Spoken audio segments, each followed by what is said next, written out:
ಎಲ್ಲರಿಗೂ ಸಂಹಿತಾ ಸವಿರುಚಿ ಯೂಟ್ಯೂಬ್ ಚಾನಲ್ಗೆ ಸ್ವಾಗತ. ಇವತ್ತು ಚಕ್ಕೋತ ಸೊಪ್ಪು ತೊಗೊಂಡಿದ್ದೀನಿ.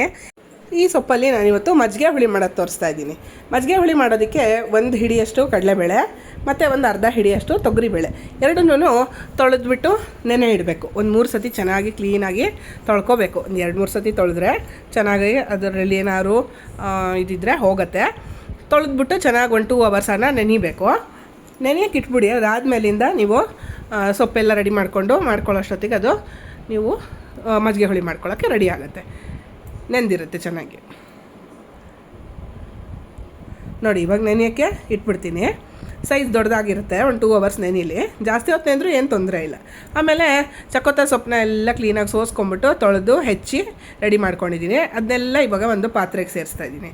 ಆ ಪಾತ್ರೆಯಲ್ಲಿ ಬೇಯಕ್ಕೆ ಹಾಕಬೇಕು. ಬೇಯೋದಕ್ಕೆ ಬೇಕಾಗಿರೋಷ್ಟು ನೀರು ಸೇರಿಸ್ಕೊಂಬಿಟ್ಟು ನೀವು ಅದನ್ನು ಡೈರೆಕ್ಟಾಗಿ ಆಚೆನೇ ಬೇಯಿಸ್ಕೊಂಬಿಡ್ಬೋದು. ಸೊಪ್ಪು ಬೇಗ ಬೇಯುತ್ತಲ್ವ. ಇದ್ರದ್ದು ಕಡ್ಡಿ ಎಲ್ಲದನ್ನು ಬಳಸ್ಬೋದು. ಚಕ್ಕೋತ ಸೊಪ್ಪಿನ ಮಜ್ಜಿಗೆ ಹುಳಿ ತುಂಬ ಚೆನ್ನಾಗಾಗುತ್ತೆ, ತುಂಬ ಟೇಸ್ಟಿಯಾಗುತ್ತೆ. ನೀವು ಖಂಡಿತ ಮಾಡಿ ನೋಡಬೇಕು. ತುಂಬ ಈಸಿಯಾಗಿ ಮಾಡಿಬಿಡ್ಬೋದು. ನೋಡಿ, ಇವಾಗ ಬೇಕಾಗಿರೋಷ್ಟು ನೀರು ಹಾಕ್ತಾಯಿದ್ದೀನಿ.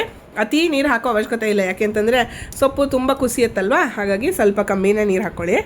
ಆಮೇಲೆ ಅದು ಬೇಯ್ತಾ ಇರಲಿ. ಅಷ್ಟರಲ್ಲಿ ನಾವು ರುಬ್ಬೋದಕ್ಕೆ ಕಡಲೆಬೇಳೆ ಮತ್ತು ತೊಗರಿಬೇಳೆ ಹಾಕ್ಕೊಂಡಿದ್ವಲ್ವ, ಅದನ್ನು ಇಲ್ಲಿ ಸೇರಿಸ್ತಾ ಇದ್ದೀನಿ.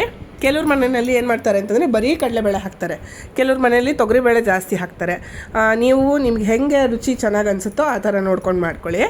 ಆಮೇಲಿಂದ ಸ್ವಲ್ಪ ಕಾಯಿ ತುರಿ ಹಾಕಬೇಕು.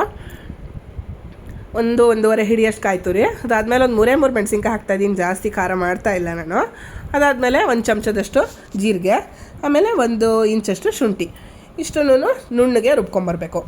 ಬೇಕು ಅಂತಂದರೆ ನೀವು ಈ ಸ್ಟೇಜಲ್ಲಿ ಅರಿಶಿನೂ ಸೇರಿಸ್ಕೋಬೋದು. ನೋಡಿ, ತುಂಬ ಪೇಸ್ಟ್ ಆಗೋ ಹಂಗೆ ರುಬ್ಬೇಡಿ. ಅತೀ ಪೇಸ್ಟ್ ಆದರೆ ಮಜ್ಜಿಗೆ ಹುಳಿ ಚೆನ್ನಾಗಾಗಲ್ಲ. ಸ್ವಲ್ಪ ತರ್ತರಿಯಾಗಿರಲಿ, ಆವಾಗಲೇ ಚೆನ್ನಾಗಿರುತ್ತೆ. ಅದಾದಮೇಲೆ ಬೆಂದಿರೋಂಥ ಸೊಪ್ಪಿಗೆ ಈ ಮಜ್ಜಿಗೆ ಹುಳಿ ರುಬ್ಬಿರೋ ಮಿಶ್ರಣನ ಹಾಕ್ಕೊಳ್ಳೋದು. ಆಮೇಲೆ ಇನ್ನೊಂದು ಸ್ವಲ್ಪ ಬೇಕಾಗಿರೋಷ್ಟು ನೀರನ್ನು ಇದಕ್ಕೆ ಸೇರಿಸ್ಕೊಳ್ಳೋದು. ಮಿಕ್ಸಿಗೆ ನೀರು ಹಾಕ್ಬಿಟ್ಟು ಅದನ್ನು ತೊಳೆದಿದ್ದ ನೀರನ್ನು ಹಾಕೋಬೋದು, ಏನು ತೊಂದರೆ ಇಲ್ಲ. ಎಲ್ಲದನ್ನು ಚೆನ್ನಾಗಿ ಕುದಿಯಕ್ಕೆ ಬಿಟ್ಬಿಡ್ಬೇಕು. ಒಂದು 10-15 ನಿಮಿಷ ಚೆನ್ನಾಗಿ ಅದು ಕುದಿಬೇಕು. ಸೊಪ್ಪು ಬೆಂದಿರುತ್ತಲ್ಲ, ಏನು ಜಾಸ್ತಿ ಅದು ತೊಗೊಳ್ಳಲ್ಲ ಆ್ಯಕ್ಚುಲಿ. ನಿಮಗೆ ಬೆಂದು ಅದು ಮತ್ತೆ ಮಜ್ಜಿಗೆ ಹುಳಿ ಗಟ್ಟಿ ಆಗ್ತಾ ಹೋಗುತ್ತೆ, ಬೇಳೆಗಳು ಹಾಕಿರ್ತೀವಲ್ವ.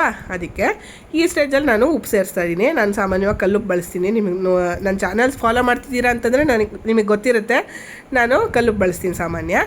ಅದಾದಮೇಲೆ ನೋಡಿ, ಸ್ವಲ್ಪ ಗಟ್ಟಿ ಅನ್ನಿಸ್ತಾ ಇದೆ. ಇನ್ನೂ ಒಂಚೂರು ನೀರು ಹಾಕೋಬೋದು. ನೀರು ಹಾಕ್ಬಿಟ್ಟು ನಾನು ತಿರ್ಗಾ ಬೇಯಕ್ಕಿಡ್ತೀನಿ. ಎಲ್ಲ ಚೆನ್ನಾಗಿ ಅದು ಕುದೀಲಿ ಚೆನ್ನಾಗಿ. ಆಮೇಲೆ ಬೇಳೆಗಳು ಚೆನ್ನಾಗಿ ಬೆಂದುಬಿಡುತ್ತೆ ಬೇಗ, ರುಬ್ಬಿರ್ತೀವಲ್ವ. ಹಾಗಾಗಿ ಒಂದು 5-8 ನಿಮಿಷ ಚೆನ್ನಾಗಿ ಕುದ್ದ ಮೇಲಿಂದ ನೀವು ಸ್ವಲ್ಪ ಕುಸಿಬೇಕು. ಅದಾದಮೇಲೆ ಅದನ್ನು ರುಚಿ ಚೆನ್ನಾಗಾಗೋದು. ಶುಂಠಿ ಬೇಕು ಅಂತಂದರೆ ನೀವು ಇನ್ನೂ ಜಾಸ್ತಿ ಹಾಕೋಬೋದು. ಕೆಲವರು ಇದ್ರ ಜೊತೆಗೆ 1 ಚಮಚದಷ್ಟು ಧನಿಯಾನೂ ಹಾಕ್ತಾರೆ, ಅಂತಂದರೆ ಕೊತ್ತಂಬರಿ ಬೀಜನೂ ಹಾಕ್ತಾರೆ. ಅದನ್ನು ಹಾಕಿದ್ರೂ ಚೆನ್ನಾಗಾಗುತ್ತೆ. ಇಲ್ಲ ಕೊತ್ತಂಬರಿ ಸೊಪ್ಪನ್ನು ಸೇರಿಸ್ಬೋದು. ಅದೆಲ್ಲ ಸೇರಿಸಿದಾಗ ಸ್ವಲ್ಪ ಕಲರ್ ವೇರಿ ಆಗುತ್ತೆ. ನಾನು ಇವತ್ತು ಅದೇನೂ ಹಾಕಿಲ್ಲ, ತುಂಬ ಸಿಂಪಲ್ಲಾಗಿ ಮಾಡೋದು ತೋರಿಸ್ತಾ ಇದ್ದೀನಿ. ಚೆನ್ನಾಗಿ ಕುದ್ದ ಮೇಲಿಂದ ಒಂದು 2 ಸೌಟಷ್ಟು ಮೊಸರು, ಗಟ್ಟಿ ಮೊಸರನ್ನೇ ಹಾಕ್ತಾಯಿದ್ದೀನಿ ನಾನು. ನೀವು ಬೆಣ್ಣೆ ಕಡ್ದಿರೋ ಮಜ್ಜಿಗೆ ಇದೆ, ಗಟ್ಟಿಯಾಗಿದೆ ಅಂತಂದರೆ ಅದನ್ನು ಹಾಕೋಬೋದು. ಅಥವಾ ತೆಳುವಾಗಿರುವಂಥ ಮಜ್ಜಿಗೆನೂ ಸೇರಿಸ್ಬಿಟ್ಟು ಮಾಡ್ಬೋದು. ಒಟ್ಟಿನಲ್ಲಿ ಕುದ್ದಿದ್ದೆಲ್ಲ ಆದಮೇಲೆ ಇನ್ನೇನು ಲಾಸ್ಟಲ್ಲಿ ಮೊಸರು ಸೇರಿಸಿದ್ರೆ ಒಳ್ಳೆಯದು. ಅದಾದಮೇಲೆ ಒಂದು 2 ನಿಮಿಷ ಸುಮ್ಮನೆ ಒಂಚೂರು ಕುದ್ದರೆ ಸಾಕು. ಕೆಲವ್ರು ಏನು ಮಾಡ್ತಾರೆ ಅಂದರೆ ಮಜ್ಜಿಗೆ ಹಾಕಿದ್ಮೇಲೆ ಕುದಿಸೋದೇ ಇಲ್ಲ. ಆ ಥರ ಮಾಡೋಕ್ಕಿಂತ ಒಂದು 2 ಕುದಿದ್ರೆ ಒಳ್ಳೆಯದು. ಅದಾದಮೇಲೆ ನೋಡಿ, ಎಣ್ಣೆ, ಸಾಸಿವೆ ಮತ್ತು ಇಂಗಿನ ಒಗ್ಗರಣೆನ ಸೇರಿಸ್ಬಿಟ್ರೆ ಫಸ್ಟ್ ಕ್ಲಾಸ್ ಆಗಿರೋಂಥ ಮಜ್ಜಿಗೆ ಹುಳಿ ರೆಡಿ. ತುಂಬ ರುಚಿಯಾಗುತ್ತೆ.